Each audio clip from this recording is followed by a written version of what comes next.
Hi, everybody, and welcome back to another edition of Copy Chat with me, Waylene. Today, we're just gonna focus a little bit on good news. It's a slow news day, so I think it's nice to just look back a little bit on what's been going on in a broader sense. Now, I'll start off with this piece of news. So it doesn't look great, but trust me, I'll tell you how it is.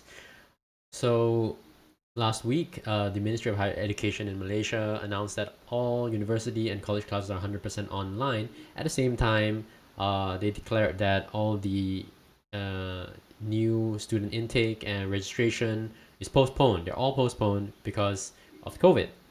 So when it was postponed, when it was announced, many students were already on the way to their campus or had already made all kinds of plans, right, including accommodation and down payments and stuff like that. So all their plans were thrown in disarray. It was a huge scandal, and everybody was so angry that they latched on to anything that would confirm their beliefs. And unfortunately, the, this even led to a case where was arguably my favorite tweet out of this whole thing.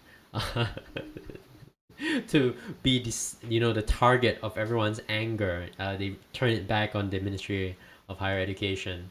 So this super cheeky satire news website, satire news account called Bermana, um, Bermana.con, satire of the official Malaysian news agency, released a tweet where they claim that the higher education minister said that, I was told that a lot of students like to submit their homework late, so we thought we would just do what the students do and just inform everybody late. Of course, that did not go down well. That did not go down well at all. The Ministry of Higher Education, in a in a panic, decided to address this horrible fake news and label it fake. And, but to whoever's running the account, I have to tell you, sir or madam, you're doing it wrong. When there's fake news, you don't amplify it by giving it a voice on your own account. You do not. But anyway, this led to an amazing thing online. It's truly inspiring. Help poured in from every quarter. Everybody wanted to lend a hand to these poor students stranded wherever they are across the country, far from home. And just look at this. This is just a select few messages, I think, from Facebook and Twitter probably, and just everywhere. It's huge. Yeah, there was a former minister who raised 50,000 ringgit, and that was really really good. And there was even a preacher. He teaches at the University Pendidikan Sultan Idris, or the Sultan Idris University of Education, and he got 20 buses to send students home, and it was a huge gesture. Unfortunately, the university then criticized him for not following their SOP. However, I mean, all's well ends well, because he will follow the SOP, and the students will all get to go home, and that was great. In fact, that was not even the best story. The best story I saved for the last is the former education minister, Mr. Mazli Malik. He raised 150,000 ringgit for the stranded students. And when was this reported? 1 day ago. And as of yesterday, or maybe 2 days ago, nearly 5,000 applicants had already applied for assistance. That's a lot of people to help. And he raised that money in less than 24 hours. And this is a wonderful, a beautiful case of somebody using their platform, using their fame, their platform to lend a helping hand. So that's truly truly praiseworthy. And speaking of using your platform, I want to turn now a little bit to the man who's been in the news all the time recently in the past few months, Dr. Noor Hisham. Is the Director General of the Health Ministry. So from what I can gather, that means he's in charge of all the health departments in all the states of Malaysia. So he's the man operationally in charge of the pandemic response. And he's been speaking to the media. Everybody loves him. He's been the voice of calm and authority in these times, and people listen to him as though he's a beloved uncle. And now you can wear beloved uncle right on your sleeve, right on your chest, whatever, on your school bag, because you can buy it now. And I'll give you the link in the description. I mean, I think it's amazing. And beloved uncle actually has a very touching life story. Born as Yu Ming Song to a poor Chinese family, he spent his childhood in a kampong at Sungai Pelek, raised by a single mother. Really, really just really miserable, like penniless. Uh, and forced by his family's poor condition, Yu was then adopted by a very kindly religious teacher, Ustaz, and he was the principal at the College Islam Klang. He continued his upper secondary studies and then went on to pre-university and then university, obviously. And of course, he was such an upstanding young man. He married his adopted father's biological daughter. And that's the stuff of movies, man. I can't wait for the Netflix series about Noor Hisham. He deserves it, truly. So after getting his qualifications, he started as a houseman, then eventually, right,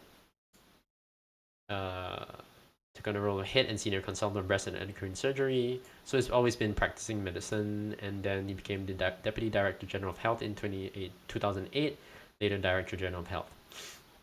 So, it's outstanding. That's an outstanding personal story, and he's done really well. And by contrast, his boss, though, Dr. Adam Baba, is not exactly held in the same esteem. Poor guy, because he, I think he's kind of his the damage to his reputation is kind of self-inflicted, and I think it's just a function of who he is. So he has misspoken in an interview where he claimed that 500 countries joined in this particular video call about health policy or something, when actually it was 500 participants from 50 countries. So he misspoke. And then after that, he went on a TV interview where he did this. Kita minum air ni. Okey. Air. Air masak Jangan minum air tidak masak. Air masak. Okey. Kalau boleh disuam sikit. Suam sikit kerana virus dia tak suka panas. Jangan panas sangatlah. Maknanya boleh minum cuba minum. Okey. Biar ada virus ni akan dinyahkan. Disingkir dan pergi ke perut. Dia kalau masuk perut ada asid, dia kalah. Kita you can hear the host also going, what's going on with it? But he's not going to correct the health minister on national television, so he didn't. Okay, good for him. However, okay, even though Dr. Adam Baba has made a few errors of judgment, a faux pas, he's clearly a very, very competent and experienced administrator. And let me show you what I mean. He's the owner of and founder of Clinic Adam, which is like a network of clinics throughout his home state of Johor. Full disclosure, I am also from Johor, although I've never been to a Clinic Adam, so unfortunately I can't say I know what it's like. So he owns Clinic Adam, and he has also been on the board of some government-linked companies in Malaysia. So he's very experienced, in administering large organizations. And for him to be a health minister makes perfect sense. And sometimes I think when we analyze a situation, it's not only relevant to look at, things that have happened, but also things that have not happened. So, for instance, we have not heard of, say, massive operational failures in the pandemic response, right? Even in the United States, we have heard for a long time and very loudly that there were not enough ventilators, there were not enough PPE, and those were huge issues right at the start. And over in Malaysia, I had never heard of that. So preparedness was good, and then thereafter the rollout of all the response measures seem to have proceeded pretty well. I don't remember any big scandal there.